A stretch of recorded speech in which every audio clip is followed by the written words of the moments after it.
ಮಹಿಳಾ ಕಾಂಗ್ರೆಸ್ ಅಧ್ಯಕ್ಷೆ ಸ್ಥಾನಕ್ಕೆ ಸಚಿವ ರಾಮಲಿಂಗಾರೆಡ್ಡಿಯವರ ಪುತ್ರಿ ಹಾಗೂ ಮಾಜಿ ಶಾಸಕಿ ಸೌಮ್ಯ ರೆಡ್ಡಿ ಅವರಿಗೆ ಪ್ರಾಮುಖ್ಯತೆ ಕೊಟ್ಟಿದ್ದನ್ನ ಕವಿತಾ ರೆಡ್ಡಿ ಅವರು ಇತ್ತೀಚೆಗೆ ಖಂಡಿಸಿದ್ರು. 39 ಏನು ಸ್ಕ್ರೀನ್ ಶಾಟ್ಸ್ ಕಳಿಸಿದ್ದಾರೆ, ಅಲ್ಲೆಲ್ಲೂ ಸೌಮ್ಯ ರೆಡ್ಡಿ ಅವ್ರದ್ದು ಅಥವಾ ರಾಮಲಿಂಗಾರೆಡ್ಡಿ ಅವರ ಮಗಳ ಒಂದು ಅದ್ರ ಬಗ್ಗೆ ಮಾತಾಡಿದ್ದಾರೆ, ಅದ್ರ ಬಗ್ಗೆ ಯಾವುದು ಇಲ್ಲ ಅದರಲ್ಲಿ.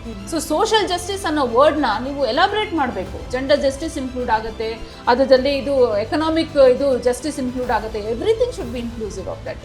ಒಂದು ತರಾತುರಿಯಲ್ಲಿ ತಗೊಂಡ್ಬಂದು ಇದು ಫ್ಯಾಮಿಲಿ ಪಾಲಿಟಿಕ್ಸ್ ಮಾಡೋದ್ರಿಂದ 10 ಮಂದಿ 6 ಮಂದಿ 7 ಮಂದಿನ ಕರ್ಕೊಂಡ್ಬಂದು ನಿಲ್ಲಿಸಿ ನೀವು ನಿಮ್ಮ ಪಕ್ಷದ ಇದರಿಂದ ನಿಮ್ಮ ಪವರಿಂದ ಗೆಲ್ಸ್ಕೊಂಬಂದು ನಿಮ್ಮ ಎಂಟೈರ್ ಡಿಸ್ಟ್ರಿಕ್ಟ್ ನಿಮ್ಮ ಕಂಟ್ರೋಲು, ಎಂಟೈರ್ ತಾಲೂಕು ನಿಮ್ಮ ಕಂಟ್ರೋಲ್ ಮಾಡೋದ್ರಲ್ಲಿ ಅದರಲ್ಲಿ ಪ್ರಜಾಪ್ರಭುತ್ವ ವ್ಯವಸ್ಥೆ ಇಲ್ಲ ಅಂತ ನನ್ನ ಅನಿಸಿಕೆ. ನೀವು ಯಾವುದೇ ಒಂದು ಸ್ಪೀಚ್ ನೋಡಿ ರಾಹುಲ್ ಗಾಂಧಿ ಅವರು, I want to see 50% of the CMs as women ಅಂತ ಹೇಳ್ತಾರೆ. ಮತ್ತೆ ಆ ವಿಮೆನ್ ಬರಬೇಕು ಅಂದ್ರೆ ಎಷ್ಟು ಕಷ್ಟ ಪಡಬೇಕಾಗುತ್ತೆ, ಎಷ್ಟು ಒಂದು ನಾವು ಪಾರ್ಟಿನ ಓಪನ್ ಅಪ್ ಮಾಡಬೇಕಾಗುತ್ತೆ. ಬೇರೆ ಬೇರೆ ಏನೋ ಮಹಿಳೆಯರು ಡಿಫ್ರೆಂಟ್ ಬಾಕ್ಸ್ ಆಫ್ ನೆಟ್ ನಾವು ಟ್ಯಾಲೆಂಟ್ ಅಕ್ವೈರ್ ಮಾಡ್ಕೊಬೇಕು. ನಮಸ್ಕಾರ, eದಿನ.comಗೆ ಸ್ವಾಗತ. ನಾನು ಶ್ರೀಯಂ ಪವಿತ್ರ.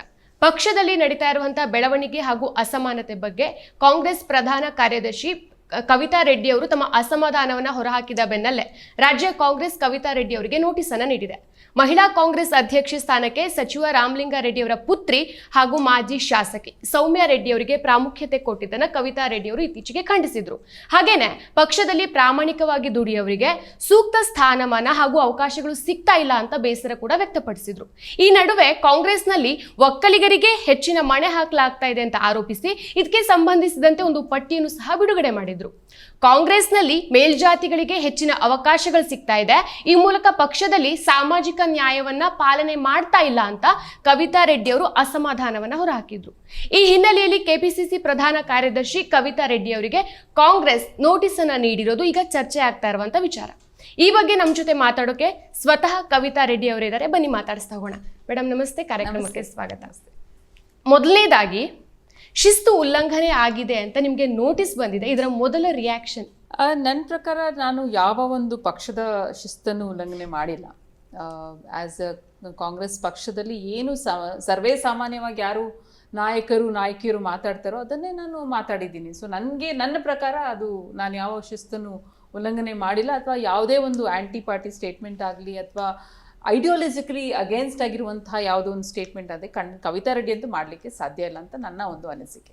ಓಕೆ, ಈ ರೀತಿ ಸ್ಟೇಟ್ಮೆಂಟ್ಗಳನ್ನು ಕೊಡೋದ್ರಿಂದ ನಿಮ್ಮ ರಾಜಕೀಯ ಕೆರಿಯರ್ಗೆ ಏನಾದರೂ ಸಮಸ್ಯೆ ಆಗ್ಬೋದು ಅಂತ ನಿಮ್ಗೇನು ಅನಿಸಿಲ್ವಾ? ಇಲ್ಲ, ನಾವೇನಕ್ಕೆ ರಾಜಕೀಯಕ್ಕೆ ಬರ್ತೀವಿ? ನಾನು ಪ್ರೊಫೆಷ್ನಲ್ ಆಗಿದ್ದೆ, ನನ್ನ ಒಂದು ಐಶು ಆರಾಮ ಜೀವನದಲ್ಲಿ ನಾನು ಆರಾಮಾಗಿರ್ಬೋದಾಗಿತ್ತು. ಏನಕ್ಕೆ ಬರ್ತೀವಿ? ಒಂದು ಚೇಂಜನ್ನು ಬಯಸಿ ಬರ್ತೀವಿ. ನನ್ನ ಪ್ರಕಾರ politics is N engine of change. ನಾವು ಪೊಲಿಟಿಕ್ಸ್ ಏನಕ್ಕೆ ಬರ್ತೀವಿ? ಯಾರಿಗಾದ್ರೂ ವಾಯ್ಸ್ ಕೊಡೋದಕ್ಕೆ ಬರ್ತೀವಿ. ಸೊ ಅಟ್ಲೀಸ್ಟ್ ನನ್ನ ಪ್ರಕಾರ ನಾನು ಯಾರಿಗಾದ್ರೂ ವಾಯ್ಸ್ ಕೊಡೋದಕ್ಕೆ ಬಂದಿರೋದು, ಇಶ್ಯೂಸ್ ಬಗ್ಗೆ ಮಾತಾಡೋದಕ್ಕೆ ಬಂದಿರೋದು. ಸೊ ಹಾಗಾಗಿ ಇಶ್ಯೂಸ್ ಬಗ್ಗೆ ಮಾತಾಡೋದಾಗ್ಲಿ, ಯಾವುದಾದ್ರೂ ಒಂದು ಅಪ್ರೆಸ್ಡ್ ಕಮ್ಯುನಿಟಿಗೆ ಸಪ್ರೆಷನ್ ಆದರೆ ಯಾರಿಗಾದ್ರೂ ಅವ್ರ ಪರವಾಗಿ ಧ್ವನಿ ಎತ್ತೋದ್ರಲ್ಲಿ ನನ್ನ ಪ್ರಕಾರ ಅದು ತಪ್ಪಲ್ಲ. ಅದು ಮಾಡದೇ ಇದ್ರೆ then you are not a politician according to me. Okay, ಮತ್ತೊಂದಂತಂದ್ರೆ ಈಗ ಕುಟುಂಬ ರಾಜಕಾರಣ ಅನ್ನೋದು ಆಕ್ಚುಲಿ ಕಾಂಗ್ರೆಸ್ನ ಬೇರ್ನಲ್ಲೇ ಇದೆ. ನೆಹರು ಅವ್ರಿಗಿರ್ಬೋದು, ಇಂದಿರಾ ಗಾಂಧಿ ಅವರಾಗಿರ್ಬೋದು, ರಾಜೀವ್ ಗಾಂಧಿ, ಸೋನಿಯಾ ಗಾಂಧಿ, ರಾಹುಲ್ ಗಾಂಧಿ, ಪ್ರಿಯಾಂಕಾ ಗಾಂಧಿ, ಹಾಗಿದ ಮೇಲೆ ಇದು ಬುಡದಲ್ಲೇ ಇರುವಂತಹ ಸಮಸ್ಯೆ ಅಲ್ವಾ? ಅಲ್ಲ, ಈ ಒಂದು ಸಮಸ್ಯೆನ ನಾವು ರಾಹುಲ್ ಗಾಂಧಿ ಅವರು ಸಹ ಇದ್ರ ಬಗ್ಗೆ ಬಹಳಷ್ಟು ಮಾತಾಡಿದ್ದಾರೆ. ಬಟ್ ಏನಿದು ಒಂದು ವ್ಯತ್ಯಾಸ ಏನಂದ್ರೆ, ಇಂದಿರಾ ಗಾಂಧಿ ಅವರು ಅಧಿಕಾರಕ್ಕೆ ಬಂದಿದ್ದು ಅಥವಾ ಒಂದು ರಾಜ್ಯಸಭಾ ಮೆಂಬರ್ ಆಗಿದ್ದು ಸಹ ಅವ್ರ ತಂದೆಯವರು ತೀರೋದ್ಮೇಲೆ. ಸೊ ಅದೇ ಒಂದು ಪ್ರಕಾರ ಎಲ್ಲ ಒಂದು ರಾಜಕಾರಣಿಗಳು ಅವರ ಒಂದು ಲೆಗಸಿನ ಉಳಿಸ್ಕೊಳೋದಕ್ಕೋಸ್ಕರ, ಅದೇ ಲೆಗಸಿನ ಕಂಟಿನ್ಯೂ ಮಾಡೋದಕ್ಕೆ ಆ ಒಂದು ಪದ್ಧತಿ ಇದೆ. ನಾನು ಅದರಲ್ಲಿ ಹಸ್ತಕ್ಷೇಪ ಮಾಡೋದೇ ಇಲ್ಲ. So because I also believe that ಏನೋ ಒಂದು ಲೆಗಸಿ ಇದ್ರೆ ಅದನ್ನ ಕ್ಯಾರಿ ಫಾರ್ವರ್ಡ್ ಮಾಡಿದ್ರೆ ಅದರಲ್ಲಿ ಏನು ತಪ್ಪಿಲ್ಲ ಅಂತ ಹೇಳ್ಬಿಟ್ಟು. ಬಟ್ ಯಾವಾಗ 4 ಜನ 5 ಜನ ಎಲ್ಲರೂ ಅಧಿಕಾರದಲ್ಲಿ ಇದ್ದಾಗ ಅದು ಇಟ್ ಈಸ್ ಓವರ್ ಡೂಯಿಂಗ್ ಅಂತ ನನ್ನ ಒಂದು, ಅದು ಡೆಮೋಕ್ರಸಿಗೆ ಒಂದು ಥ್ರೆಟ್. ಯಾವುದೇ ಪಕ್ಷದಲ್ಲಿ, ಅದು ಎಲ್ಲಾ ಪಕ್ಷದಲ್ಲೂ ಇದೆ, ಬರೀ ಕಾಂಗ್ರೆಸ್ನಲ್ಲ, ಎಲ್ಲಾ ಪಕ್ಷದಲ್ಲೂ ಇದೆ. It is threat for democracy according to me. ಒಂದು ಎಂಟೈರ್ ಕುಟುಂಬನೇ ಬಂದು ಒಂದು ಪಕ್ಷದಲ್ಲಿ ಕೂತಾಗ ಅಥವಾ ಒಂದು ಹುದ್ದೆಯಲ್ಲಿ ಕೂತಾಗ ಅಥವಾ 4-5 ಹುದ್ದೆಗಳನ್ನ ಶೇರ್ ಮಾಡ್ಕೊಂಡಾಗ I think that is brazen family politics. ಅದು ಡೈನಾಸ್ಟಿ ಪಾಲಿಟಿಕ್ಸ್ ಅಲ್ಲ, ಫ್ಯಾಮಿಲಿ ಪಾಲಿಟಿಕ್ಸ್ ಆಗುತ್ತೆ ನನ್ನ ಪ್ರಕಾರ. ಓಕೆ, ಈಗಿನ ರಾಜಕಾರಣದಲ್ಲಿ ಒಬ್ರು ಬಂದ್ರೆ ಸಾಕು, ಒಬ್ರು ರಾಜಕಾರಣದ ಫೀಲ್ಡಿಗೆ ಬಂದ್ರೆ ಸಾಕು, ಅವ್ರ ಅಪ್ಪ ಮಗ ದೊಡ್ಡಪ್ಪ ಚಿಕ್ಕಪ್ಪ, ಅವ್ರ ಮಕ್ಕಳು ಅವ್ರ ಮೊಮ್ಮಕ್ಕಳು ಅವ್ರ ಮರಿ ಮಕ್ಕಳು ಎಲ್ಲರೂ ಸಹ ರಾಜಕಾರಣದಲ್ಲಿ ಬರ್ತಾ ಇದ್ರು. ಅದನ್ನ ನಾವು ಸಹ ನಮ್ಮ ಸುತ್ತಮುತ್ತ ನೋಡ್ತಿದ್ದೇವೆ. ಹೀಗಿದ್ಮೇಲೆ ನಮ್ಗೆ ಪ್ರಜಾತಂತ್ರ ವ್ಯವಸ್ಥೆ ಯಾಕೆ ಬೇಕು? ನಾವು ರಾಜರ ಕಾಲಕ್ಕೆ ಹೋಗ್ಬೋದಲ್ವಾ? ಅಲ್ಲ, ಇವಾಗಿನ ಪರಿಸ್ಥಿತಿ ಅದೇ ತರ ಇದೆ. ಇವಾಗ ನೀವು ಒಂದು ಉದಾಹರಣೆ ಕೊಟ್ರಿ, ಪ್ರಿಯಾಂಕಾ ಗಾಂಧಿ ನನಗಿಂತ ಒಂದು 6 ತಿಂಗಳು ದೊಡ್ಡವರು. She is also 52. ಸೊ ಅವ್ರು ಇವತ್ತು ಸಹ MP ಆಗಿಲ್ಲ, ಪಕ್ಷಕ್ಕೆ ಕೆಲಸ ಮಾಡ್ತಾ ಇದ್ದಾರೆ ಅಲ್ವಾ. ನಾನು ಅದು ಯಾಕೆ ಉದಾಹರಣೆ ಕೊಡ್ತೀನಿ ಅಂದ್ರೆ, ನೀವು ಪಕ್ಷಕ್ಕೆ ಕೆಲಸ ಮಾಡೋರಾದ್ರೆ ಇಟ್ ಇಸ್ ಡಿಫ್ರೆಂಟ್. ಅಂಡ್ ಒಂದು ಪಕ್ಷದಲ್ಲಿ ಒಬ್ರೋ ಇಬ್ರೋ ಇದ್ರೆ ಅದರಲ್ಲಿ ಏನ್ ತಪ್ಪಿಲ್ಲ. ಬಟ್ ಇಡೀ ಫ್ಯಾಮಿಲಿನ ಕರ್ಕೊಂಬರೋದು, ನೀವೇ ಎಲ್ಲ ಪವರ್ ಸೆಂಟರ್ ಆಗೋದು, ಅದು I think is not right. ಯಾವುದೇ ಪಕ್ಷದಲ್ಲಿ ಆಗಿರ್ಬೋದು, ಇಟ್ ಈಸ್ ಲಿಮಿಟ್. ಒಂದು ಪಕ್ಷಕ್ಕೆ ಲಿಮಿಟ್ ಅಲ್ಲ, ಎಲ್ಲಾ ಪಕ್ಷಕ್ಕೂ ಇದು ಅನ್ವಯ ಆಗುತ್ತೆ.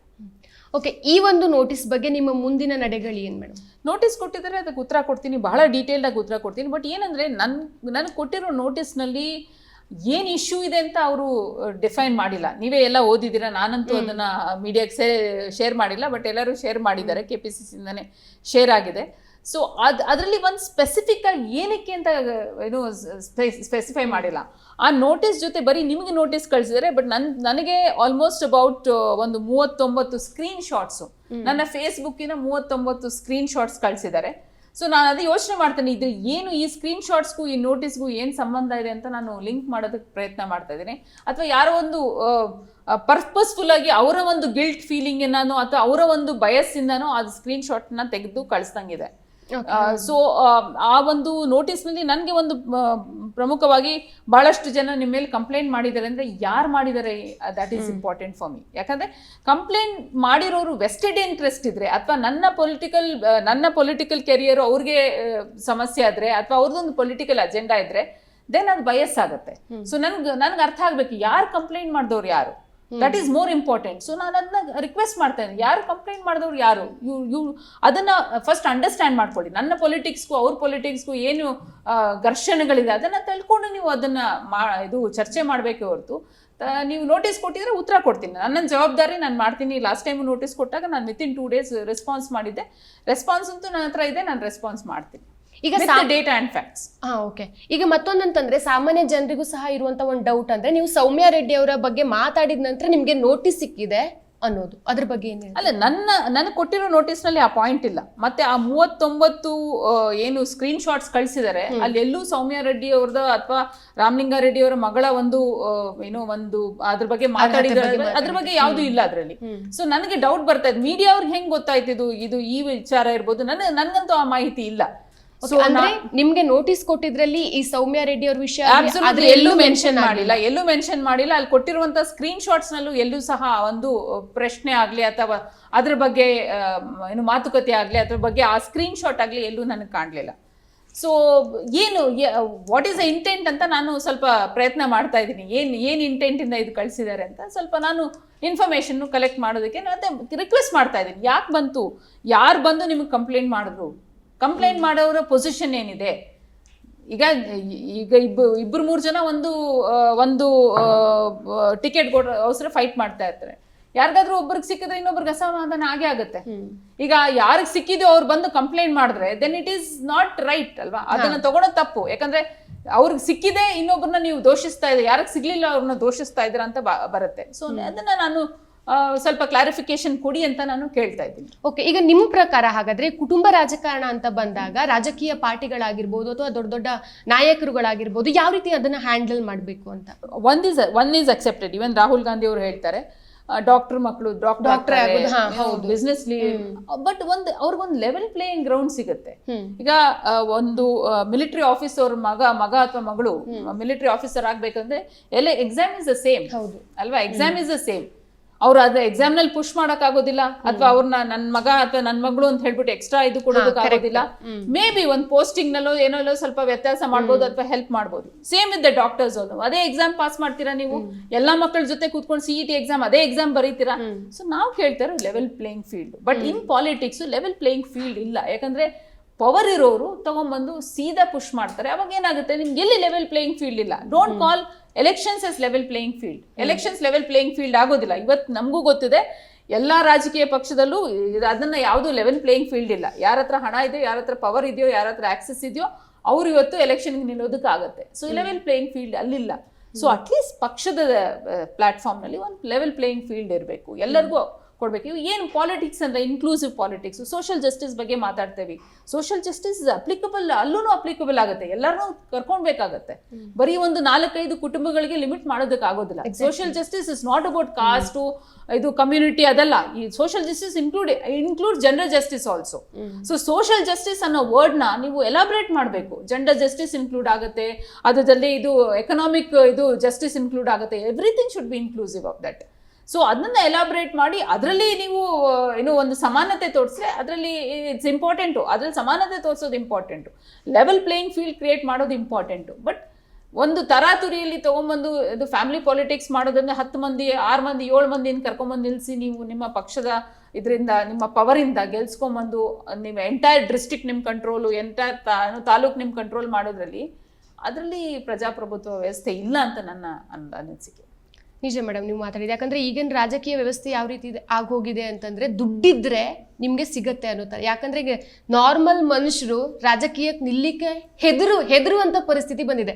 ನಮ್ಮ ಸಂವಿಧಾನ ಏನ್ ಹೇಳಿತ್ತು, ಪ್ರಜೆಗಳಿಂದ ಪ್ರಜೆಗಳಿಗಾಗಿ ಪ್ರಜೆಗಳಿಗೋಸ್ಕರ ಪ್ರಜೆಗಳೇ ಆಳುವಂತ ಸರ್ಕಾರ ಅಂತ ಮೊದಲೇ ಹೇಳಿದಾಗಿತ್ತು. ಬಟ್ ಈಗ ಅದೆಲ್ಲ ರಿವರ್ಸ್ ಆಗ್ತಾ ಇದೆ. ಸೊ ಈಗ ಮತ್ತೊಂದಂತಂದ್ರೆ ಈಗ ರಾಜ್ಯ ರಾಜಕಾರಣದಲ್ಲಾಗಿರ್ಬೋದು ಅಥವಾ ದೇಶ ರಾಜಕಾರಣ ಅಂತ ಬಂದಾಗ ಕುಟುಂಬ ರಾಜಕಾರಣ ಅನ್ನೋದು ಮಾಮೂಲಿ ಆಗಿ ಹೋಗ್ಬಿಟ್ಟಿದೆ. ಈ ಟೈಮ್ನಲ್ಲಿ ಈಗ ಯಾಕೆ ನಿಮ್ಗೆ ಅದ್ರ ಬಗ್ಗೆ ಮಾತಾಡ್ಬೇಕು ಅಂತ ಅನ್ಸುತ್ತೆ? ನಾನು ಇದು ಮೊದಲೇ ಬಾರಿ ಮಾತಾಡ್ತಾ ಇಲ್ಲ. ನಾನು ಪ್ರತಿ ಬಾರಿ ನಾನು ಯಾವುದೇ ಇಂಟರ್ವ್ಯೂ ಆಗ್ಲಿ ನಾನು ಎಲ್ಲಾ ಪಕ್ಷಾತೀತವಾಗಿ ಇದನ್ನ ನಾನು ಸ್ಟೇಟ್ಮೆಂಟ್ ಮಾಡಿದ್ದೀನಿ. ನನ್ನ ಹಳೆ ಡಿಬೇಟ್ಸ್ ತೆಗೆದು ನೋಡಿದ್ರೆ, ನನ್ನ ಆರ್ಟಿಕಲ್ಸ್ ತೆಗೆದು ನೋಡಿದ್ರೆ, ಅಥವಾ ನಾನು ಮುಂಚೆ ಕೊಟ್ಟಂತ ಇಂಟರ್ವ್ಯೂಸ್ ತೆಗೆದಾಗ ಪ್ರತಿ ಬಾರಿನೂ ಇದರ ಡಿಸ್ಕಷನ್ ನಾನು ಮಾಡ್ಕೊಂಡೇ ಬಂದಿದ್ದೀನಿ. ಬಟ್ ನಾನು ಫೇರ್ ಆಗಿದ್ದೀನಿ. ಏನ್ ಫೇರ್ ಅಂದ್ರೆ ಅವ್ರ ಪಕ್ಷದಲ್ಲಿ ಜೆನ್ಯೂನ್ ಆಗಿ ಕೆಲಸ ಮಾಡಿದ್ರು. ನನ್ನ ಸ್ನೇಹಿತರೆ ಬಹಳಷ್ಟು ಜನ ಡೈನಾಸ್ಟಿ ಇಂದ ಬಂದವರಿದ್ದಾರೆ, ಬಟ್ ಅವ್ರು ಕೆಲಸ ಮಾಡ್ತಾ ಇದ್ದಾರೆ. ಸೊ ಫಾರ್ ಎಕ್ಸಾಂಪಲ್ ಇವಾಗ ಮನ್ಸೂರ್ ಅಲಿ ಖಾನ್, ನಮ್ಮ ಇದು ಯಾರು ನನಗೆ ಇದು ಕೊಟ್ಟಿದ್ದಾರೋ, ಇವಾಗ ನೋಟಿಸ್ ಕೊಟ್ಟಿದ್ದಾರೋ, ಅವ್ರ ಮಗ Mansoor is A good friend. ಅವರು ಪಕ್ಷದಲ್ಲಿ ಕೆಲಸ ಮಾಡ್ಕೊಂಡ್ ಬಂದಿದ್ದಾರೆ. ಅದೇ ತರ ಬಹಳಷ್ಟು ಮಂದಿ ಇದ್ದಾರೆ. ನಿವೇದಿತ ಆಳ್ವ ಇದ್ದಾರೆ, ಬಹಳಷ್ಟು ಮಂದಿ ಇದ್ದಾರೆ ಕೆಲಸ ಮಾಡ್ಕೊಂಡು ಅದು ಆ ಒಂದು ಹುದ್ದೆಗೆ ಬಂದವರು ಅಥವಾ ಆ ಒಂದು ಅರ್ಹರಾಗಿ ಅದನ್ನ ತಗೊಂಡವರು ಅವರು ಇದ್ದಾರೆ. ಸೊ ನಾನು ಅದರ ಬಗ್ಗೆ ನಂದೇನು ಸಮಸ್ಯೆ ಇಲ್ಲ. ಸಮಸ್ಯೆ ಬರೋದು ಯಾವಾಗ ಅಂದ್ರೆ ನೀವು ಎಕ್ಸೆಸಿವ್ ಆಗಿ ಒಂದೇ ವ್ಯಕ್ತಿಗೆ ವಿತೌಟ್ ಎನಿ ಅವ್ರ ಟ್ಯಾಲೆಂಟ್ ನೋಡ್ದಿರಾ, ಅವ್ರ ಪರ್ಫಾರ್ಮೆನ್ಸ್ ನೋಡ್ದಿರಾ, ಅವರ ಒಂದು ಕೇಪಬಿಲಿಟಿ ನೋಡ್ದಿರಾ ಅದು ಅವ್ರಿಗೆ ಕೊಡ್ತಾ ಇದ್ರೆ ಬೇರೆಯವ್ರಿಗೆ ಏನೋ ಕಾಸ್ಟ್ ಬಯಸ್ ಮಾಡಿ ಕಾಸ್ಟ್ ಕಾಂಬಿನೇಷನ್ಸ್ ನೋಡ್ಕೊಂಡು ಕೊಡ್ದಿರಾ ಅದು ಮಾಡಿದಾಗ ಸಮಸ್ಯೆ ಬರುತ್ತೆ. ಓಕೆ, ಈಗ ಹಾಗಿದ್ರೆ ಕಾಂಗ್ರೆಸ್ನಲ್ಲಿ ಈ ರೀತಿ ನೀವು ಹೇಳ್ತಿರುವಂತದ್ದು ಎಲ್ಲ ಪಾಯಿಂಟ್ಸ್ಗಳು ತಗೊಂಡು ಯಾರಿಗೆ ಕೊಡ್ತಿದ್ದಾರೆ ಅಂತ ಹೇಳ್ತಿದ್ದೀರಾ? ಫಾರ್ ಎಕ್ಸಾಂಪಲ್ ನೀವೆಲ್ಲ ಫೀಲ್ಡ್ ನಲ್ಲಿ ನೋಡಿ, ಇದು ನಾಟ್ ಓನ್ಲಿ ಪಾಲಿಟಿಕ್ಸ್, ಬಟ್ ಇವಾಗ ನೀವು ಪಾಲಿಟಿಕ್ಸ್ ಮಾತಾಡ್ತಾ ಇರೋದಕ್ಕೆ ನಾನು ಎಕ್ಸಾಂಪಲ್ ಕೊಡ್ತೀನಿ. ವೆದರ್ ಇಟ್ ಈಸ್ ಈಗ ಕಮ್ಯುನಿಟಿ ವೈಸು ಏನು what should be the combination. Political ನಲ್ಲಿ ನಾವು ಸೋಷಿಯಲ್ ಜಸ್ಟಿಸ್ ನೋಡ್ಬೇಕಾದ್ರೆ ಕಾಸ್ಟ್ ಕಾಂಬಿನೇಷನ್ಸ್ ನೋಡ್ಬೇಕು. ಒಂದೇ ತರಹದ ಮಕ್ಕಳಿಗೆ ನಾವೆಲ್ಲ ಕೊಡ್ತಾ ಇದ್ರೆ ಏನಾಗುತ್ತೆ? ಈಗ ನಾನು ನನ್ನ ಜೊತೆ ಬಹಳಷ್ಟು ಜನ ಏನು ಹೆಣ್ಮಕ್ಳು ನನ್ನ ಜೊತೆ ಸ್ಪೋಕ್ಸ್ ಪರ್ಸನ್ ಆದ್ರು ಸೇಮ್ ಟೈಮ್. ಉದಾಹರಣೆಗೆ ಇವಾಗ ಇದು ಚರ್ಚೆಯಲ್ಲಿ ಅಂತ ರಾಮಲಿಂಗಾರೆಡ್ಡಿ ಅವ್ರ ಮಗಳು ಸಹ ಸ್ಪೋಕ್ಸ್ ಪರ್ಸನ್ ಆದ್ರು. ನಾನು 500 ಡಿಬೇಟ್ ಮಾಡಿದ್ರೆ ಅವ್ರು ಎಷ್ಟು ಡಿಬೇಟ್ ಮಾಡಿದ್ರು? You gave are the same post. ನನಗೂ ಅದೇ ಹುದ್ದೆ ಕೊಟ್ರಿ, ನಾನು ಪರ್ಫಾರ್ಮ್ ಮಾಡಿದೆ. So performance is also important. ಈಗ ನಾನು ಮಹಿಳಾ ಕಾಂಗ್ರೆಸ್ ನಲ್ಲಿ ಸೆಕ್ರೆಟರಿ ಆದ್ರೆ ಅವರು ಸೆಕ್ರೆಟರಿ ಆಗಿದ್ರು. ನಾನು ಡಿಸ್ಟ್ರಿಕ್ಟ್ಸ್ ಎಲ್ಲ ಓಡಾಡಿದೆ, ಅವ್ರು ಯಾವ್ಯಾವ ಡಿಸ್ಟ್ರಿಕ್ಟ್ ಓಡಾಡಿದ್ದಾರೆ. ಸೊ ನಾನು ಹೇಳ್ತಾರೆ I am just giving an example. ನಾನು ಪ್ರಶ್ನೆ ಮಾಡ್ತಾ ಇರೋದು ನೀವು ಪರ್ಫಾರ್ಮೆನ್ಸ್ ನೋಡಿ. ಅದು ಪಕ್ಷದ ಕೆಲಸದಲ್ಲಿ performance is very important. So ಈ ಒಂದು ಇಲ್ಲಿ ನೀವು ಪರ್ಫಾರ್ಮೆನ್ಸ್ ನೋಡಿಲ್ಲ ಅಂದ್ರೆ ನಾವು ಮುಂದಕ್ಕೆ ಹೋಗೋದಕ್ಕೆ ಆಗೋದೇ ಇಲ್ಲ. ಈಗ ನನಗೆ ಲಾಸ್ಟ್ ಚಾನ್ಸ್ ಇತ್ತು ಮಹಿಳಾ ಕಾಂಗ್ರೆಸ್ ಆಗೋದಕ್ಕೆ, ನನಗೆ ಲಾಸ್ಟ್ ಚಾನ್ಸು. ನಾನು ನೆಕ್ಸ್ಟ್ ಹೋಗಿ ಕೇಳೋದಿಲ್ಲ, ಯಾಕಂದ್ರೆ ಒಂದು ಜಾತಿ ಸೇಮ್ ಜಾತಿ ಕೊಟ್ಮೇಲೆ ನಾನು ಕೇಳೋದಿಲ್ಲ. Because I am a believer in social justice. So ಹಂಗಿರ್ಬೇಕಾದ್ರೆ ನಾನು ಅಧ್ಯಕ್ಷರಿಗೆ ಹೇಳಿದೆ, ಸರ್ ನನಗೆ ಕೊಡಬಾರ್ದು ಅಂತ ಏನಾದ್ರು ಮನ್ಸಿದ್ರೆ ಬೇರೆಯವ್ರಿಗೆ ಯಾರಿಗಾದ್ರೂ ಕೊಡಿ, ಕೆಲಸ ಮಾಡಿದಂತ ಹೆಣ್ಮಕ್ಳು ಬೇರೆ ಯಾರಿಗಾದ್ರೂ ಕೊಡಿ ಅಂತ ನನ್ನ ಒಂದು ವಾದ. ಬಿಕಾಸ್ ಈಗ ನನ್ನ ಕರೆದ್ಬಿಟ್ಟು ಕವಿತಾ ರೆಡ್ಡಿ ಅವ್ರಿಗೆ ನಿಮ್ಗೆ ಕೊಡೋಕ್ಕಾಗೋದಿಲ್ಲ, ಕರಾವಳಿ ಭಾಗದ ಹೆಣ್ಮಕ್ಳಿಗೆ ನಾವು ರೆಪ್ರೆಸೆಂಟೇಷನ್ ಕೊಟ್ಟಿಲ್ಲ, ನಾವು ಅವ್ರಿಗೆ ಕೊಡ್ತೀವಿ, ನಿಮಗೆ ಕೊಡೋದಿಲ್ಲ ಅಂದ್ರೆ I will agree. Because I am a believer of social justice. So ಒಂದು ಸಮಾನತೆಯಲ್ಲಿ ಸೋಷಿಯಲ್ ಜಸ್ಟಿಸ್ ನಲ್ಲಿ ಯಾರು ಬಿಲೀವರ್ ಇರ್ತಾರೋ ಅವ್ರನ್ನ ಕನ್ವಿನ್ಸ್ ಮಾಡೋದು ಬಹಳ easy. But you should convince them saying that ಇಲ್ಲ ನಾವು ನಿಮಗೆ ಕೊಡೋದಿಲ್ಲ, OBC ಕಮ್ಯುನಿಟಿನಲ್ಲಿ ಯಾರಿಗಾದ್ರೂ ಕೊಡ್ತೀವಿ, ಅಥವಾ ಈ ಕಮ್ಯುನಿಟಿ ರೆಪ್ರೆಸೆಂಟೇಷನ್ ಇಲ್ಲ ಇವ್ರು ಕೊಡ್ತೀವಿ. ಅದು ಅದೇ ಇರಲಿ, ಅದು ಚರ್ಚೆ ಆಗಬೇಕು, ಅದು ಡಿಬೇಟ್ ಆಗಬೇಕು. ಅದೇ ರೀತಿಯಲ್ಲಿ ಎಲ್ಲ ಒಂದು ಫೀಲ್ಡ್ನಲ್ಲೂ ಅಟ್ಲೀಸ್ಟ್ ಎಲ್ಲ ಒಂದು ಹುದ್ದೆಗಳು ಆ ಥರ ಚರ್ಚೆ ಆದಾಗ ಅದಕ್ಕೆ ಒಂದು ಏನೋ ಅದನ್ನ ಅಕ್ಸೆಪ್ಟ್ ಮಾಡ್ಕೊಬೋದು. ಪಾಲಿಟಿಕ್ಸ್ ನಲ್ಲಿ ನಮ್ಗೆ ಗೊತ್ತಿದೆ ಎಲ್ಲ ನಮಗೆ ಸಿಗೋದಿಲ್ಲ ಅಂತ ಗೊತ್ತಿದೆ, ಕೇಳಿದ್ದೆಲ್ಲ ಸಿಗೋದಿಲ್ಲ ಅಂತ ಗೊತ್ತಿದೆ. ಬಟ್ ನಾವು ಏನು ಕೇಳಿದಾಗ ಅದಕ್ಕೆ ಒಂದು ರೆಸ್ಪಾನ್ಸ್ ಏನಿದೆ, ಆ ರೆಸ್ಪಾನ್ಸ್ ಇಸ್ ವೆರಿ ಇಂಪಾರ್ಟೆಂಟ್. ಯಾವ ಥರ ನೀವು ಕನ್ವಿನ್ಸ್ ಮಾಡ್ತೀರಾ ಅದು ಇಂಪಾರ್ಟೆಂಟ್. ಇರೋದೇ ಒಂದು 4-5 ಜನ ಹೆಣ್ಮಕ್ಳು ಕಾಂಗ್ರೆಸ್ ಪಕ್ಷದಲ್ಲಿ, not many are there. Okay, ಹಂಗಿರ್ಬೇಕಾದ್ರೆ ನೀವು ಕರೆದು ಕನ್ವಿನ್ಸ್ ಮಾಡೋದ್ರಲ್ಲಿ ಏನು ತಪ್ಪಿದೆ?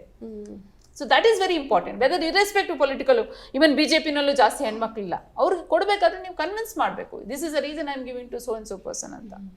ಓಕೆ, ಮತ್ತೊಂದು ಅಂತಂದ್ರೆ ಈಗ ನೀವು ನಿಮ್ಮ ಹೇಳಿಕೆಗಳನ್ನ ಹೇಳಿದ್ರಿ, ನಿಮ್ಮ ಎಕ್ಸ್ಪೆಕ್ಟೇಷನ್ಸ್ಗಳನ್ನ ಹೇಳಿದ್ರಿ. ಆ ಕಡೆಯಿಂದ ಇಲ್ಲಪ್ಪ, ನಮ್ಮ ಹತ್ರ ದುಡ್ಡದೆ, ನಮ್ಮ ಹತ್ರ ಪವರ್ ಅದೇ, ನಮಗೆ ಬೇಕಾದವರಿಗೆ ನಾವು ಕೊಡೋದು ಅಂತ ಅಂದ್ಕೊಂಡು ಇದೇ ಕುಟುಂಬ ರಾಜಕಾರಣವನ್ನ ಕಂಟಿನ್ಯೂ ಮಾಡಿದ್ರೆ, ಮೀನ್ಸ್ ಅರ್ಹತೆ ಇಲ್ಲದೆ ಇದ್ದವ್ರಿಗೆ ಕೊಟ್ಟು ಕುಟುಂಬ ರಾಜಕಾರಣವನ್ನ ಕಂಟಿನ್ಯೂ ಮಾಡಿದ್ರೆ ಮುಂದಿನ ನಮ್ಮ ಪೀಳಿಗೆಗೆ ಏನೆಲ್ಲ ಸಮಸ್ಯೆಗಳಾಗ್ಬೋದು? ಬಹಳ ಸಮಸ್ಯೆ ಆಗುತ್ತೆ. ಯಾಕಂದ್ರೆ ಈಗ ರಾಹುಲ್ ಗಾಂಧಿ ಅವರು ಹೊಸಬರನ್ನ ಪಕ್ಷಕ್ಕೆ ತಗೊಂಡ್ಬರ್ಬೇಕು ಅಂತ ಬಹಳಷ್ಟು ಪ್ರಯತ್ನ ಮಾಡಿದ್ರು. ಅದಕ್ಕೆ ಹಿಂದೆ ಇವನ್ ರಾಜೀವ್ ಗಾಂಧಿ ಅವರು ಪ್ರೈಮ್ ಮಿನಿಸ್ಟರ್ ಆದಾಗ ಯಾರ್ಯಾರು ಇವತ್ತು ದೊಡ್ಡ ದೊಡ್ಡ ನಾಯಕರಿದ್ದಾರೋ ಅವ್ರು all are beneficiaries of Rajiv Gandhi politics. Rajiv Gandhi ಅವರು ಎಲ್ಲ ಕಡೆಯಿಂದ ಬೇರೆ ಬೇರೆ ಒಂದು ಡಿಫ್ರೆಂಟ್ ವಾಕ್ಸ್ ಆಫ್ ಲೈಫ್ ಇಂದ ಕರ್ಕೊಂಬಂದು ಅವ್ರಿಗೆ ಒಂದು ಅವಕಾಶ ಮಾಡಿಕೊಟ್ರು ಪಾಲಿಟಿಕ್ಸ್ ನಲ್ಲಿ. ಸೊ ಅದೇ ತರ ರಾಹುಲ್ ಗಾಂಧಿ ಅವರು ಪ್ರಯತ್ನ ಮಾಡಿ, ಯೂತ್ ಕಾಂಗ್ರೆಸ್ ಇರ್ಬೋದು, NSU ಇರ್ಬೋದು, ಒಂದು ವೇರಿಯೇಷನ್ ಇರಲಿ, ಎಲ್ಲರೂ ಬರಲಿ ಅನ್ನೋ ತರ ಅವ್ರು ಓಪನ್ ನೀವು ಯಾವುದೇ ಒಂದು ಸ್ಪೀಚ್ ನೋಡಿ ರಾಹುಲ್ ಗಾಂಧಿ ಅವ್ರದ್ದು, I want to see 50% of the CMs as women ಅಂತ ಹೇಳ್ತಾರೆ. ಮತ್ತೆ ಆ ವಿಮೆನ್ ಬರಬೇಕು ಅಂದ್ರೆ ಎಷ್ಟು ಕಷ್ಟ ಪಡ್ಬೇಕಾಗತ್ತೆ, ಎಷ್ಟು ಒಂದು ನಾವು ಪಾರ್ಟಿನ ಓಪನ್ ಅಪ್ ಮಾಡ್ಬೇಕಾಗತ್ತೆ, ಬೇರೆ ಬೇರೆ ಮಹಿಳೆಯರು ಡಿಫ್ರೆಂಟ್ ಬಾಕ್ಸ್ ಆಫ್ ಲೈಫ್. ನಾವು ಟ್ಯಾಲೆಂಟ್ ಅಕ್ವೈರ್ ಮಾಡ್ಕೊಬೇಕು. ನಾವು ಟ್ಯಾಲೆಂಟ್ನ ಅಕ್ವೈರ್ ಮಾಡ್ಕೊಂಡಿರ ನಮ್ಮಿರೋ ಟ್ಯಾಲೆಂಟ್ಗೆ ನಾವು ಕೊಡ್ತಾ ಇರ್ತೀವಿ ಅಂತ ಹೇಳಿದ್ರೆ ಅದರಲ್ಲಿ then you are not expanding the party. ನಿಮ್ಮ ಪಾರ್ಟಿಗೆ ಬರೋರ್ನ ನೀವೇ ಕರ್ಟೈಲ್ ಮಾಡ್ತಾ ಇದ್ದೀರಾ. ಸೊ ಪಾಲಿಟಿಕ್ಸ್ ಬರೋರು ಕಡಿಮೆ ಆಗ್ಬಿಡ್ತಾರೆ. ಸೊ ನಾನು ಪಾಲಿಟಿಕ್ಸ್ ಬಂದಿದ್ದ ರೀಸನ್ ಒಂದೇ ಒಂದು ರೀಸನ್ ಏನಂದ್ರೆ, ಹೌದಪ್ಪ ನಾವೆಲ್ಲೋ ತಪ್ಪು ಮಾಡಿದೀವಿ, ನಾವು ಪಾಲಿಟಿಕ್ಸ್ ನಲ್ಲಿ ಇದ್ದಿದ್ರೆ ಇದು ಬದಲಾವಣೆ ಆಗ್ತಾ, ಇಂಥ ಒಂದು ಪರಿಸ್ಥಿತಿಗೆ ಹೋಗ್ತಾ ಇಲ್ಲ ಅಂತ ಬಂದ್ವಿ. ಇವಾಗ ಬಂದ್ ನೋಡಿದ್ಮೇಲೆ ಇದೇ ಪರಿಸ್ಥಿತಿ ಕಂಟಿನ್ಯೂ ಆದ್ರೆ I will be also disappointed. ಆಯ್ತು, ಏನು ಮಾಡೋಕ್ಕಾಗಲ್ಲ ಅಂತ ನಾನು ಸುಮ್ಮನೆ ಆಗ್ತೀನಿ, ಮತ್ತೆ ಯಾರಿಗೂ ಎನ್ಕರೇಜ್ ಮಾಡೋದಕ್ಕೂ ಆಗೋದಿಲ್ಲ. ಒಂದು ಎಕ್ಸಾಂಪಲ್ ಕೊಡ್ತೀನಿ, ಐ ಆಲ್ವೇಸ್ ಟೋಲ್ಡ್ ದಿಸ್. ಈಗ ಕವಿತಾ ರೆಡ್ಡಿಗೆ ಮಹಿಳಾ ಕಾಂಗ್ರೆಸ್ ಪ್ರೆಸಿಡೆಂಟ್ ಮಾಡಿದ್ರೆ, ಕವಿತಾ ರೆಡ್ಡಿನೇ ಮಹಿಳಾ ಕಾಂಗ್ರೆಸ್ ಪ್ರೆಸಿಡೆಂಟ್ ಆಗ್ಬೋದು ಅಂದ್ರೆ ನಾನು ಆಗ್ತೀನಿ, ಆ ಒಂದು ಒಪಿನಿಯನ್ ಕ್ರಿಯೇಟ್ ಆಗುತ್ತೆ. ಬಿಕಾಸ್ ನಾನು ಸಾಮಾನ್ಯ ಕಾರ್ಯಕರ್ತೆ. ಸೊ ಕವಿತಾ ರೆಡ್ಡಿ ಆಗ್ಬೋದು ಅಂದ್ರೆ ನಾನು ಆಗ್ಬೋದು ನಾಳೆ. ಬಟ್ ಬೇರೆಯವ್ರಾದಾಗ, ಒಂದು ದೊಡ್ಡ ಲೀಡರ್ ಮಗಳಾದಾಗ, ಇಲ್ಲಪ್ಪ ನಾವು ಆ ಹುದ್ದೆಗೆ ಹೋಗ್ಬೇಕು ಅಂದ್ರೆ ಯಾವ್ದು ದೊಡ್ಡ ಲೀಡರ್ ಮಗಳಾಗಿರ್ಬೇಕು ಅಥವಾ ಗಾಡ್ ಫಾದರ್ ಇರಬೇಕು ಅಂತ ಒಂದು ಒಪಿನಿಯನ್ ಬಂದ್ಬಿಡುತ್ತೆ. ಆಸ್ಪಿರೇಷನ್ಸ್ ಇರೋದಿಲ್ಲ ಪಾಲಿಟಿಕ್ನಲ್ಲಿ. ಆಸ್ಪಿರೇಷನ್ಸ್ ಇಲ್ಲ ಅಂದ್ರೆ ನೀವು ಲೀಡರ್ಶಿಪ್ ಎಲ್ಲಿ ಕ್ರಿಯೇಟ್ ಮಾಡ್ತೀರಾ? Leadership creation is all about aspirations. Leadership ಬರೋದೇ ವೆನ್ ಯು ಹ್ಯಾವ್ ಆಸ್ಪಿರೇಷನ್ಸ್. ನಾನು ಈ ಕೆಲಸ ಮಾಡಬೇಕು ಅಂತ ಬಂದಾಗಲೇ ನಾವು ಹೋಗಿ ಮುಂದೆ ಕೆಲಸ ಮಾಡೋದು. ಸೊ ಆಸ್ಪಿರೇಷನ್ಸ್ನೇ ನೀವು ಸಾಯಿಸ್ಬಿಟ್ರೆ ಲೀಡರ್ಶಿಪ್ ಬೆಳೆಯೋದಿಲ್ಲ.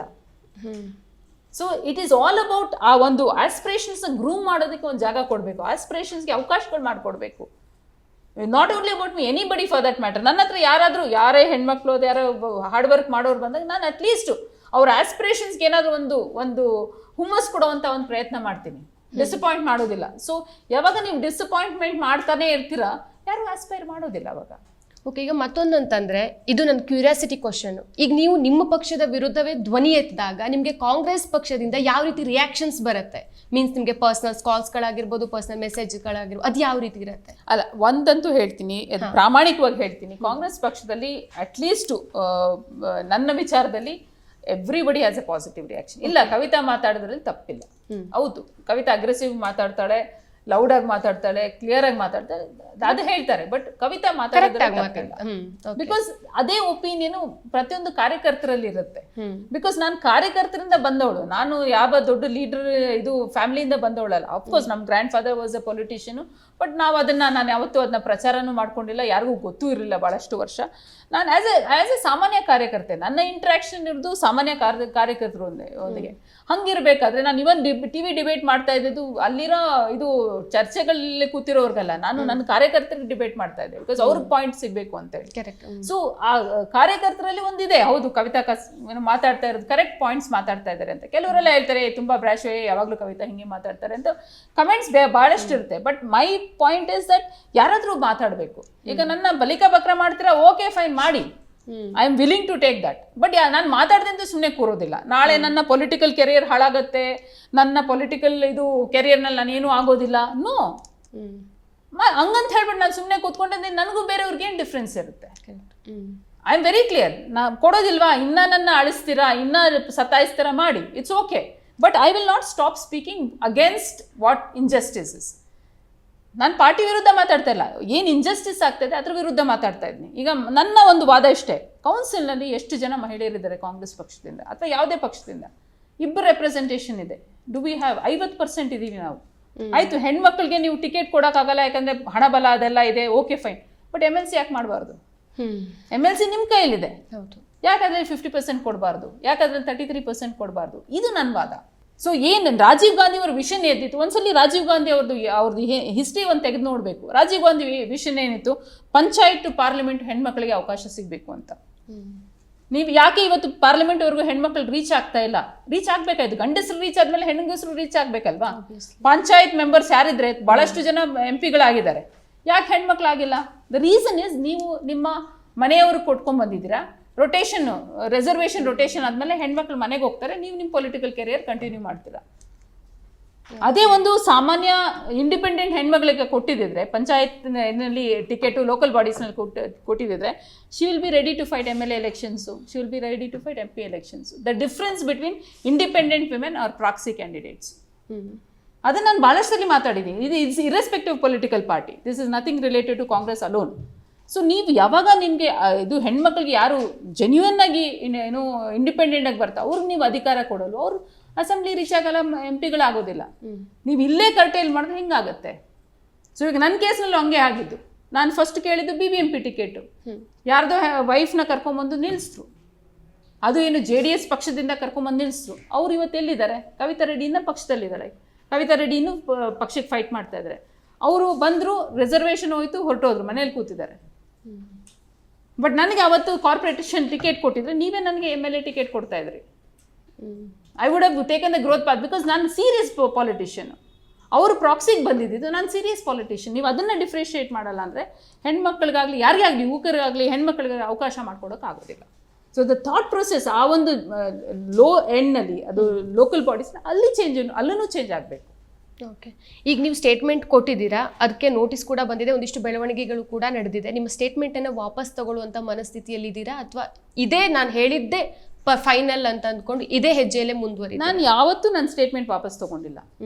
ನನ್ನ ಮೇಲೆ ಇದು ನಮ್ಮ BJP MLA ಸತೀಶ್ ರೆಡ್ಡಿ ಅವರು ನನ್ನ ಮೇಲೆ ಒಂದು ಕೇಸ್ ಹಾಕಿದ್ರು.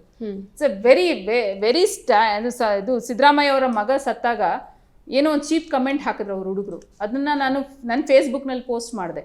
ಕೋರ್ಟ್ಗೆ ಹೋಗಿ ನನ್ನ ಮೇಲೆ ಕೇಸ್ ಹಾಕಿಸ್ರು. ಅವತ್ತು ನಾನು ವಿಡ್ರಾ ಮಾಡ್ಕೊಂಡಿಲ್ಲ. ದಿಸ್ ಇಸ್ ಮೈ ಸ್ಟೇಟ್ಮೆಂಟ್ ಅಂತ ಹೇಳಿದೆ. ಸೊ ಇವತ್ತು ನಾನು ಆ ಕೇಸ್ ಫೇಸ್ ಮಾಡ್ತಾ ಇದ್ದೀನಿ. ಒಂದು 3 ತಿಂಗಳಿಗೆ ಒಂದ್ಸಲಿ ಕೋರ್ಟ್ಗೆ ಹೋಗಿ ಬರ್ತೀನಿ, ಇನ್ನೂ ಕ್ಲೋಸ್ ಆಗಿಲ್ಲ ಕೇಸ್ ಅದು. ಸೊ ನಾನು ಸ್ಟೇಟ್ಮೆಂಟ್ ವಾಪಸ್ ತೊಗೊಳೋದಿಲ್ಲ. ನಾನು ಎಕ್ಸ್ಪ್ಲನೇಷನ್ ಕೊಡ್ತೀನಿ ಯಾಕೆ ನಾನು ಈ ಸ್ಟೇಟ್ಮೆಂಟ್ ಮಾಡಿದೆ, ಅಥವಾ ನೀವು ಇದನ್ನು ತಪ್ಪು ಗ್ರಹಿಸಿದ್ದೀರಾ. ಬಿಕಾಸ್ ಅವ್ರು ಕೊಟ್ಟಿರೋಂಥ ಫೇಸ್ಬುಕ್ ಪೋಸ್ಟ್ಗಳೇನಿದೆ ಆದರೆ ಏನು ಕಾಂಗ್ರೆಸ್ಗೆ ಅದಕ್ಕೆ ಲಿಂಕೇ ಇಲ್ಲ. ಲಿಂಕೇ ಇಲ್ಲ. ಒಂದು ಉದಾಹರಣೆ ಕೊಡ್ತೀನಿ. ಒಂದು ಇದು SM ಕೃಷ್ಣ ಅವ್ರ ಫೋಟೋ ಮತ್ತು ನಾಯ್ಡು ಅವ್ರ ಫೋಟೋ ಹಾಕಿ ಇವರಿಬ್ಬರೂ ಸಹ CMಗಳಾಗಿದ್ದರು. ಒಂದೇ ಟೈಮ್ನಲ್ಲಿ IT ಕಂಪ್ನಿಯವ್ರಿಗೆ ಭಾಳಷ್ಟು ಮಾಡಿದ್ದಾರೆ, ಬಟ್ ಆದರೆ ಮತ್ತೆ ಗೆದ್ದು ಬಂದಿಲ್ಲ. ಇದು ಹೆಂಗೆ ಆ್ಯಂಟಿ ಪಾರ್ಟಿ ಆಗುತ್ತೆ? ಇದು ಯಾವಾಗ ಹಾಕಿದ್ದು ಅಂದರೆ ಕನ್ನಡಿಗರಾಗಿ ಉದ್ಯೋಗ ಅಂತ ನಾವೇನು ಡಿಸ್ಕಸ್ ಮಾಡ್ತಾ ಇದ್ವಿ ಆ ಸಂದರ್ಭದಲ್ಲಿ ಹಾಕಿದ್ವಿ. ಯಾಕಂದರೆ IT ಅವರು ತುಂಬ ಏನು ಗಲಾಟೆ ಮಾಡಿದ್ರು, ಆ ಸಂದರ್ಭದಲ್ಲಿ ಹಾಕಿದ್ದು. ಸೊ ಅದಕ್ಕೂ ಇದಕ್ಕೆ ಏನು ಕಾಂಗ್ರೆಸ್ಗೆ ಏನು ಸಂಬಂಧ ಇದೆ? ಇಬ್ಬರೂ ನಮ್ಮ ಪಕ್ಷದಲ್ಲಿ ಇಲ್ಲ. Both are not in the party. How is it? ನನಗೆ ಕನೆಕ್ಟ್ ಆಗ್ತಾ ಇಲ್ಲ. ಭಾಳಷ್ಟು ಈ ಥರ ಪೋಸ್ಟ್ಗಳಿದೆ, ಒಂದೊಂದು ಎಕ್ಸ್ಪ್ಲೇನ್ ಮಾಡ್ತಾ ಇದ್ದೀನಿ ನಾನು. ಬಿಕಾಸ್ 39 ಪೋಸ್ಟ್ಗಳು ಕಳಿಸಿದ್ದಾರೆ ಅಂತ ಹೇಳಿದ್ರೆ ಯಾರೋ ಕೂತ್ಕೊಂಡು ಅದು ಟೈಮ್ ವೇಸ್ಟ್ ಮಾಡ್ಕೊಂಡು ಹಾಕಿದ್ದಾರೆ. ಅದನ್ನು ನಾನು ಎಕ್ಸ್ಪ್ಲೇನ್ ಮಾಡ್ತೀನಿ. ಬಟ್ ಐ ಫೀಲ್, ನಾನು ಜೆನ್ಯೂನ್ ಆಗಿ ಫೀಲ್ ಏನಂದರೆ ಕಮಿಟಿಗೆ ಆ ಏನು ಪೋಸ್ಟ್ ಏನು ಅಂತ ಪ್ರಾಬ್ಲಿ ಅವರು ಗೊತ್ತಿಲ್ಲ ಅಂತ ನನ್ನ ಒಂದು ಅನಿಸಿಕೆ. ಬಿಕಾಸ್ ಆ ಥರ ಪೋಸ್ಟ್ಗಳು ಯಾರೂ ಏನಕ್ಕೆ ಕೊಡ್ತೀವಿ ಅಂತಲೂ ಅರ್ಥ ಆಗೋದಿಲ್ಲ ಅದಕ್ಕೆ. So I think they have not gone through that post. Okay, ಈಗ ಲಾಸ್ಟ್ ಕ್ವಶನ್ ಮೇಡಮ್. ಕುಟುಂಬ ರಾಜಕಾರಣವನ್ನ ನಮ್ಮ ಸರ್ಕಾರಗಳು ಯಾವ ರೀತಿ ಹ್ಯಾಂಡಲ್ ಮಾಡಬೇಕು, ಜನಸಾಮಾನ್ಯರು ಇದನ್ನ ಯಾವ ರೀತಿ ನೋಡ್ಬೇಕಾಗತ್ತೆ? ಅದೇ ಜನಸಾಮಾನ್ಯರು ರಿಜೆಕ್ಟ್ ಮಾಡಬೇಕು. ಬಿಕಾಸ್ ಡೆಮೋಕ್ರಸಿ ಉಳಿಬೇಕು ಅಂದರೆ ಜನರಿಂದನೇ ಸಾಧ್ಯ.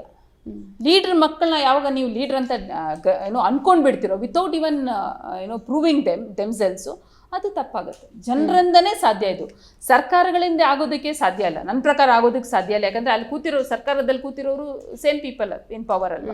ಸೊ ಸರ್ಕಾರದಿಂದ ಬದಲಾವಣೆ ನಾನಂತೂ ಏನು ಬಯಸ್ತಾ ಇಲ್ಲ. ಬಟ್ ಜನರಿಂದ ಯಾವುದೇ ಸರ್ಕಾರ ಆಗಲಿ, ಈಗ ಸೆಂಟ್ರಲ್ ಗೌರ್ಮೆಂಟ್ನಲ್ಲಿ ರೂಲ್ ತಗೊಂಬರೋಕ್ಕಾಗತ್ತಾ? ಒಂದೇ ಮನೆಗೆ ಒಂದೇ MP ಅಂತ ತರೋಕ್ಕಾಗತ್ತೆ? ಆಗೋದಿಲ್ಲ. ಸಪೋಸ್ ತಂದ್ರೆ ಏನಾಗ್ಬೋದು ಅಂತ ಅದು ಐಡಿಯಲಿಸ್ಟಿಕ್ ಸಿಚುವೇಶನ್. ಫಸ್ಟ್ ಮಹಿಳಾ ಬಿಲ್ ಪಾಸ್ ಮಾಡಲಿ, ಆಮೇಲೆ ಮಿಕ್ಕಿದ್ ನೋಡೋಣ. ಫಸ್ಟ್ ಮಹಿಳಾ ಬಿಲ್ ಪಾಸ್ ಮಾಡಲಿ. ಬಟ್ ಒಂದು ರೀತಿಯಲ್ಲಿ ನೋಡೋಕೆ ಹೋದ್ರೆ ಈಗ US ನಲ್ಲಿ ಇದ್ದಂಗೆ ಒಂದು ಮಿನಿಮಮ್ ನಂಬರ್ ಆಫ್ ಟರ್ಮ್ಸ್, 2 ಟರ್ಮ್ಸ್ಗೆ ರಿಸ್ಟ್ರಿಕ್ಟ್ ಮಾಡೋ ಆ ಥರ ತೊಗೊಂಬರ್ಬೋದು. ಬಟ್ ಅದು ತುಂಬಾ ಡಿಫಿಕಲ್ಟ್ ಸಿಚುವೇಶನ್ ರೈಟ್ ನಾವು. ನಾನು ಅದ್ರ ಬಗ್ಗೆ ಚಿಂತನೆ ಮಾಡ್ತಾ ಇಲ್ಲ. ಬಟ್ ಒಂದಂತೂ ಜನ ಪಾಠ ಕಲಿಸ್ಬೇಕು. ಜನ ಯಾವಾಗ ಲೀಡರ್ಗಳು ಅಂತ ಒಪ್ಕೊಂಡ್ಬಿಡ್ತಾರೆ ವಿತೌಟ್ ಇವನ್ ಅಸೆಸ್ ಮಾಡದಿರೋ ಅವ್ರನ್ನ, ಅದು ತಪ್ಪಾಗತ್ತೆ. ಅವಾಗ ಏನಾಗುತ್ತೆ ಅಂದ್ರೆ, ಒಂದು ಯಾರು ನೀವು ಪ್ರಾಮಾಣಿಕರು ಇರ್ತಾರೆ, ಯಾರು ಕೆಲಸ ಮಾಡೋರ್ತಾರೆ, ಐಡಿಯಾಲಜಿಕಲಿ ಯಾರಿಗೆ ಪ್ರಭಾವ ಇದೆ ಮತ್ತೆ ಜೆನ್ಯೂನ್ಲಿ ಟ್ಯಾಲೆಂಟೆಡ್ ಇರ್ತಾರೆ, ಅವ್ರಿಗೆ ಮುಂದೆ ಬರೋದಕ್ಕಾಗೋದಿಲ್ಲ. ನಾನು ಪ್ರತಿ ಸಲ ಎಕ್ಸಾಂಪಲ್ ಕೊಡ್ತೀನಿ. ನೀವು ಅಸೆಂಬ್ಲಿನಲ್ಲಿ, ಪಾರ್ಲಿಮೆಂಟ್ನಲ್ಲಿ ಇವತ್ತು ಚರ್ಚೆಗಳು ನೋಡಿದ್ರೆ ಅಸಹ್ಯ ಅನ್ಸುತ್ತೆ. ಇದೇ ಚರ್ಚೆಗಳು 10-12 ವರ್ಷಗಳ ಹಿಂದೆ ನೀವು ಅಸೆಂಬ್ಲಿ ಪಾರ್ಲಿಮೆಂಟ್ ಚರ್ಚೆಗಳು ನೋಡಿದಾಗ ಈವನ್ ಅಪೋಸಿಷನ್ ಅವ್ರು ಹೇಳೋದನ್ನು ನೀವು ಆಲಿಸ್ತಾ ಇದ್ರಿ. ಹೌದಪ್ಪ, ಏನೋ ಒಂದು ಪಾಯಿಂಟ್ ಇದೆ ಅಂತ ಹೇಳ್ಬಿಟ್ಟು. ಸೊ ನಮ್ಮ ಒಂದು ಪೊಲಿಟಿಕಲ್ ಇದರಲ್ಲಿ ಜರ್ನಿನಲ್ಲಿ ಏನಾಗಿದೆ ಅಂದರೆ, ನೀವು ದುಡ್ಡು ಇರೋರಿಗೆ ಮತ್ತೆ ಪವರ್ ಇರೋರು ಕೊಟ್ಟು ಅವ್ರಿಗೆ ಬುದ್ಧಿ ಇದೆಯಲ್ಲ ಅಂತ ಕೇಳ್ತಾ ಇಲ್ಲ. ಅವ್ರನ್ನ ಅಸೆಂಬ್ಲೀಸ್ ಕಳಿಸ್ತಾ ಇದ್ದೀರಾ. ಅವ್ರು ಇವತ್ತು ಲಾ ಮೇಕಿಂಗ್ ಪ್ರೊಸೆಸ್ನಲ್ಲಿ ಅವರ ಭಾಗತ್ವ ವೆರಿ ವೆರಿ ಲಿಮಿಟೆಡ್ ಆಗಿದೆ. ಅವ್ರ ಪಾರ್ಟಿಸಿಪೇಷನ್ ಲಿಮಿಟೆಡ್ ಆಗಿ ಯಾವ ಡಿಬೇಟು ಜೆನ್ಯೂನ್ ಆಗಿ ಇವತ್ತು ನಡೀತಾ ಇದೆ ಇಡೀ ದೇಶದಲ್ಲಿ ನೋಡಬೇಕಾದ್ರೆ, ಇದು ಅಸೆಂಬ್ಲಿನಲ್ಲಾಗಲಿ ಪಾರ್ಲಿಮೆಂಟ್ನಲ್ಲಿ ಯಾವ್ದು ನಡೀತಾ ಇದೆ, ಯಾವ ಚರ್ಚೆ ನಡೀತಾ ಇದೆ? ನೀವು ಅಸೆಂಬ್ಲಿಗೆ ಹೋದಾಗ ಯಾವ ಥರ ಒಂದು ಚರ್ಚೆ ನಡಿಬೇಕಾದ್ರೆ ಯಾವ ಥರ ಬಿಹೇವಿಯರ್ ಇರುತ್ತೆ. ಸೊ ಇದೆಲ್ಲ ಬರುತ್ತೆ. So important thing is genuine ಆಗಿ ಐಡಿಯಾಲಜಿಕಲಿ ಕೆಲಸ ಮಾಡೋಕ್ಕೆ ಬಂದವರು, ಟ್ಯಾಲೆಂಟೆಡ್ ಅವರು ಅಸೆಂಬ್ಲಿ ರೀಚ್ ಆಗಬೇಕು. ಇಲ್ಲಾಂದರೆ ಲಾ ಮೇಕಿಂಗ್ ಪ್ರೊಸೆಸ್, ಎಷ್ಟೋ ಲಾ ಮೇಕಿಂಗ್ ಪ್ರೊಸೆಸ್ನಲ್ಲಿ ತುಂಬ ಎಡವಟ್ಟಾಗ್ತಾ ಇದೆ. ಅದು ಬದಲಾವಣೆ ಆಗಬೇಕಂದ್ರೆ ವಾಯ್ಸ್ ಇರಬೇಕಲ್ಲಿ. ಆ ವಾಯ್ಸ್ ಇವತ್ತು ಇಲ್ಲ. ಈಗ ಮಹಿಳಾ ಚರ್ಚೆಗೆ ಮಹಿಳೆಯರು ಯಾಕೆ ಮಾತಾಡಬೇಕು? ನಂದು ಇದೊಂದು ಪ್ರಶ್ನೆ ಇದೆ. ಪ್ರತಿ ಸಲ ನಾನು ಇದು ಕೇಳ್ತೀನಿ. ಮಹಿಳಾ ಮತ್ತು ಮಕ್ಕಳ ಕಲ್ಯಾಣ ಇಲಾಖೆಗೆ ಮಹಿಳೆಯರೇ ಯಾಕೆ ಹೋಗ್ಬೇಕು? ವೈ? ಗಂಡಸನ ಹಾಕಿ ಅವ್ರ ಕಷ್ಟ ಗೊತ್ತಾಗುತ್ತೆ. ಹೆಣ್ಮಕ್ಳು ಮಕ್ಕಳ ಕಷ್ಟ ಏನು ಅಂತ ಗೊತ್ತಾಗುತ್ತೆ. ವೈ ಶುಡ್ ಸೋಷಿಯಲ್ ಜಸ್ಟಿಸ್ಗೆ ನೀವು SC ಕಮ್ಯುನಿಟಿ ಅವ್ರನ್ನ ಯಾಕೆ ಹಾಕ್ತೀರಾ? ಬೇರೆ ಕಮ್ಯುನಿಟಿನಿಗೆ ಹಾಕ್ರಿ. Maybe they will come out with better ideas. So ಭಾಳಷ್ಟು ಬದಲಾವಣೆಗಳಿದೆ. But crux of the point is that ಜನ ಇದನ್ನ ಪಾಠ ಕಲಿಸ್ಬೇಕು. ಜನ ಕಲಿಸದಿದ್ರೆ ಯಾರು ಏನು ಬದಲಾವಣೆ ತರೋದಕ್ಕೆ ಸಾಧ್ಯ ಇಲ್ಲ. ಓಕೆ ಮೇಡಮ್, ಇಷ್ಟೊತ್ತು ನಮ್ಮ ಜೊತೆ ಡಿಸ್ಕಷನ್ ಅಲ್ಲಿ ಭಾಗಿಯಾಗಿದ್ದಕ್ಕೆ thank you so much madam. Thank you. So ನೋಡಿದ್ರಲ್ವಾ, ಇದಿಷ್ಟು ರಾಜ್ಯ ರಾಜಕಾರಣದಲ್ಲಿರುವಂತಹ ಪರಂಪರಾಗತ ರಾಜಕಾರಣದ ಬಗ್ಗೆ ಇದ್ದಂತ ಒಂದಿಷ್ಟು ಮಾತುಕತೆ. ಕವಿತಾ ರೆಡ್ಡಿ ಅವರು ಕೇಳಿದಂತ ಪ್ರಶ್ನೆಗಳು ಪ್ರಜಾತಂತ್ರದ ವ್ಯವಸ್ಥೆ ಬಗ್ಗೆ ಇದೆ. ಆದ್ರೆ ಇದಕ್ಕೆ ಪರಿಹಾರ ಹುಡ್ಕೋಕ್ ಹೋದ್ರೆ ಕಾಂಗ್ರೆಸ್ನ ಬುಡಕ್ಕೆ ಈ ಪ್ರಶ್ನೆಯನ್ನ ಕೇಳಬೇಕಾಗತ್ತೆ. ಈ ಬಗ್ಗೆ ದೊಡ್ಡ ರಾಜಕಾರಣಿಗಳು ಯಾವ ರೀತಿ ರಿಯಾಕ್ಟ್ ಮಾಡ್ತಾರೆ ಅನ್ನೋದನ್ನ ಕಾದ್ ನೋಡ್ಬೇಕಾಗಿದೆ. ಈ ಒಂದು ವಿಡಿಯೋ ಬಗ್ಗೆ ನಿಮ್ಮ ಒಪಿನಿಯನ್ ಏನು ಅನ್ನೋದನ್ನ ಕಮೆಂಟ್ ಮೂಲಕ ತಿಳಿಸಿ. ಮತ್ತಷ್ಟು ವಿಶೇಷ ವಿಡಿಯೋಗಳನ್ನು ನೋಡಲು ಮತ್ತು ಹೊಸ ವಿಡಿಯೋಗಳ ಬಗ್ಗೆ ತಿಳಿಯಲು ಈ ದಿನ .com ಯೂಟ್ಯೂಬ್ ಚಾನೆಲ್ ಸಬ್ಸ್ಕ್ರೈಬ್ ಮಾಡಿ ಮತ್ತು ಬೆಲ್ ಐಕಾನ್ ಕ್ಲಿಕ್ ಮಾಡಿ.